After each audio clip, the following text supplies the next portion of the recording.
Hello students. कल अपन ने business letter का जो फर्स्ट टाइप लेटर था प्लेसिंग ऑर्डर उसको कंप्लीट किया था। आज अपन बिजनेस लेटर का जो सेकंड टाइप लेटर है डिले इन ऑर्डर, कि आपने कल जो लेटर लिखा उसमें ऑर्डर प्लेस किया था। अब आज वो ऑर्डर आपको टाइमली, जिस टाइम पे आपने लिखा अगले को कि इस टाइम तक ऑर्डर वो कंप्लीट हो जाए, डिलीवरी हो जाए आपको सामान की, वो नहीं हो पाई, अगले ने देरी कर दी, तो उसके लिए आप किस तरीके से उसे कंप्लेंट करोगे? डिले इन ऑर्डर, ये सेकंड टाइप लेटर रहेगा। तो उसमें सबसे पहले जब डिले इन ऑर्डर का लिखोगे तो भी सबसे पहले आपको क्या लिखना होगा? उस संस्थान का एड्रेस, कि आपने फर्नीचर आइटम्स के डिले के लिए कल फर्नीचर आइटम के लिए ऑर्डर प्लेस किया, अब वो टाइम पे नहीं पहुंचा, तो आप वापस जब डिले इन ऑर्डर लिखोगे तो सबसे पहले आपको अपने इंस्टीट्यूट का एड्रेस है वो तो लिखना ही पड़ेगा। संस्कार साइंस एकेडमी, गुढ़ागोड़ जी। उसके बाद आपको डेट लिखनी पड़ेगी, जुलाई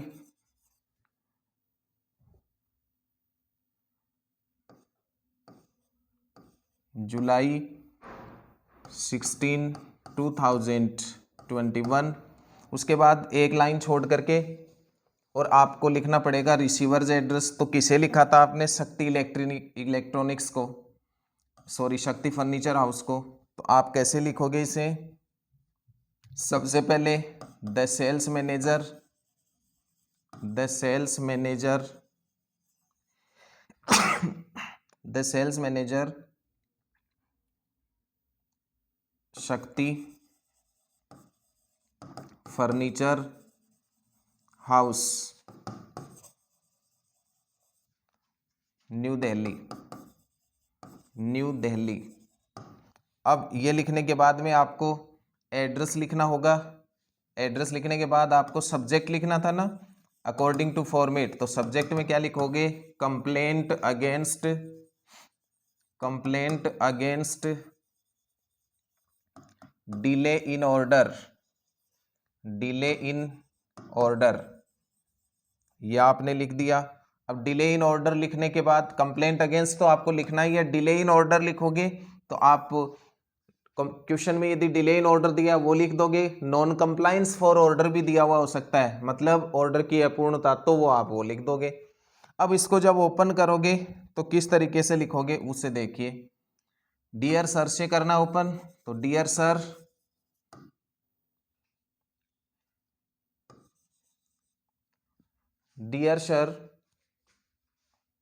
we feel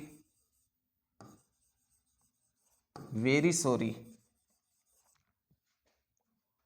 dear sir we feel very sorry telling you that the furniture items for which we placed an order before a week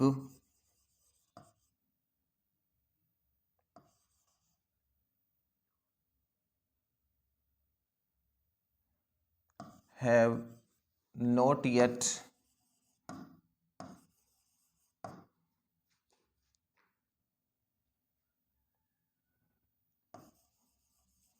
delivered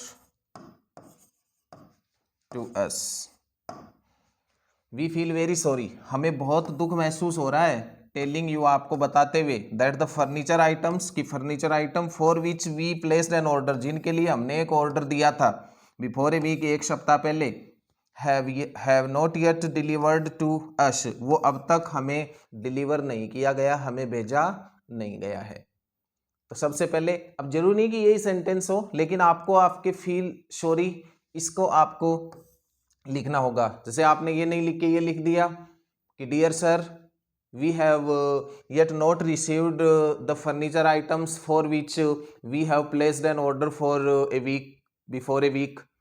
तो आप यदि ऐसे लिख दोगे तो कोई दिक्कत नहीं है सेंटेंस, लेकिन आपको फील सॉरी का लिखना होगा। कि आपने एक सप्ताह पहले वो ऑर्डर किया था लेकिन आज तक उस ऑर्डर को कंप्लीट नहीं किया गया, तो उसके लिए आपको सॉरी उसे लिखना है कि मुझे बहुत दुख महसूस हो रहा है। अब आप क्या लिखोगे, we have been your old and regular, we have been your old and regular customer,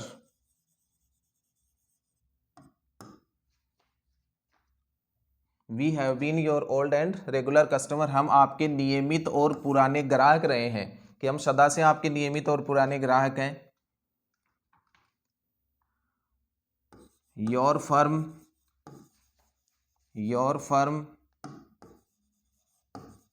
enjoys a good reputation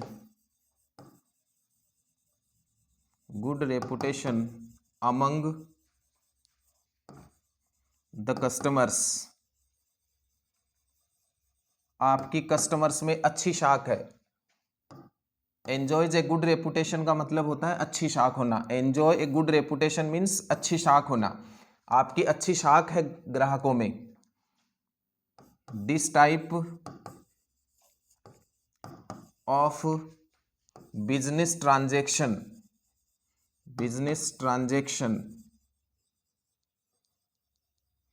this type of business transaction will go against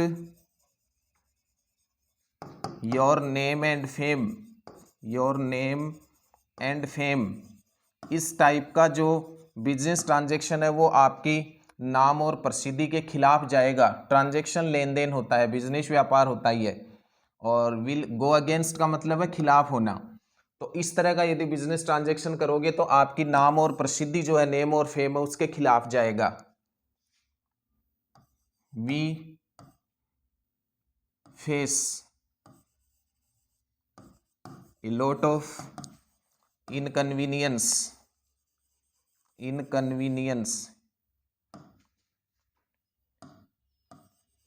inconvenience in the absence of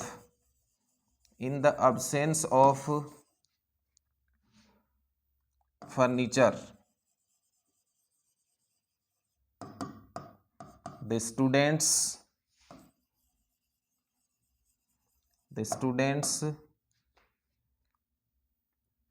can't feel comfortable without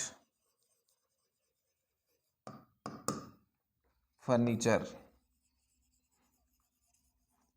तो क्या लिखा, we face a lot of inconvenience in the absence of furniture, कि ये furniture है इसकी अनुपस्थिति में, क्योंकि आपने टाइमली भेजा नहीं, तो हम बहुत असुविधा महसूस कर रहे हैं, इनकन्वीनियंस महसूस कर रहे हैं। और the students can't feel comfortable, विद्यार्थी हैं वो भी कंफर्टेबल महसूस नहीं कर रहे विदाउट फर्नीचर, इस फर्नीचर के बिना। तो विद्यार्थियों को भी प्रॉब्लम आ रही है, हम भी इनकन्वीनियंस फील कर रहे हैं, स्कूल में हमारा जो मैनेजमेंट है वो भी। तो इसलिए लास्ट में फिर क्या लिखोगे, please supply the above items, please supply the required items, कि जो आइटम जिनके लिए आपको ऑर्डर दिया गया वो रिक्वायर्ड आइटम्स है, उनकी सप्लाई करो विद इन 2 or 3 days, 2 या 3 दिन में। अदरवाइज द ऑर्डर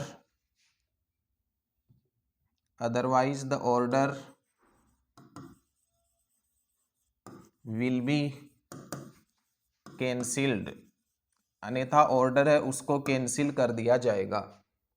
तो आप ये इसका क्लोजिंग पार्ट लिखोगे, फिर लिख दोगे थैंकिंग यू,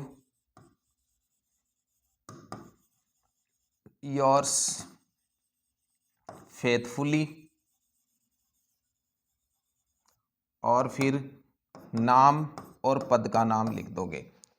इस तरीके से आपको इस लेटर को लिखना है। अब ये जो लेटर है वो पूरा का पूरा सेम यही रहेगा, केवल जो आइटम आपको दिया हुआ होगा उस आइटम को आपको चेंज करना है कि किस आइटम को आपने मंगवाया था, किसके लिए ऑर्डर प्लेस किया था, और वो जो ऑर्डर है अगले ने क्यों नहीं माना। अब देखो ये जो शुरुआती लाइनें हैं वो वैसी की वैसी रहेंगी। आपको फर्नीचर आइटम्स की जगह जिस आइटम के लिए लिखो वो चेंज करना है। फिर ये बॉडी पार्ट जो बीच का भाग है पूरा का पूरा बॉडी पार्ट है, ये सारा आपको यूज करना है, चाहे लेटर का क्वेश्चन कैसे भी बन के आए। यदि डिले इन ऑर्डर का आता है, ऑर्डर में यदि देरी कर दी अगले ने, आपने ऑर्डर दिया टाइम पे सामान नहीं भेजा, तो इसी टाइप से आपको लेटर लिखना है, क्वेश्चन चाहे चेंज होके कैसे भी आता है। और लास्ट की जो लाइनें हैं वो आपको सेम लिखनी है। मीन्स इस लेटर में आपको ज़्यादा चेंजेस करने की नीड नहीं होगी, सेम इसी टाइप से लिखा जाएगा। केवल जो आइटम्स हैं उनको आपको चेंज करना है कि फर्नीचर आइटम्स को के लिए ऑर्डर प्लेस किया था तो उसका जिक्र करेंगे आप। यदि आपने बुक्स के लिए ऑर्डर किया तो बुक्स के लिए आ जाएगा, और यदि आपने स्पोर्ट्स आइटम के लिए प्लेस किया था ऑर्डर तो उसके अनुसार आपको इसका आंसर लिखना होगा।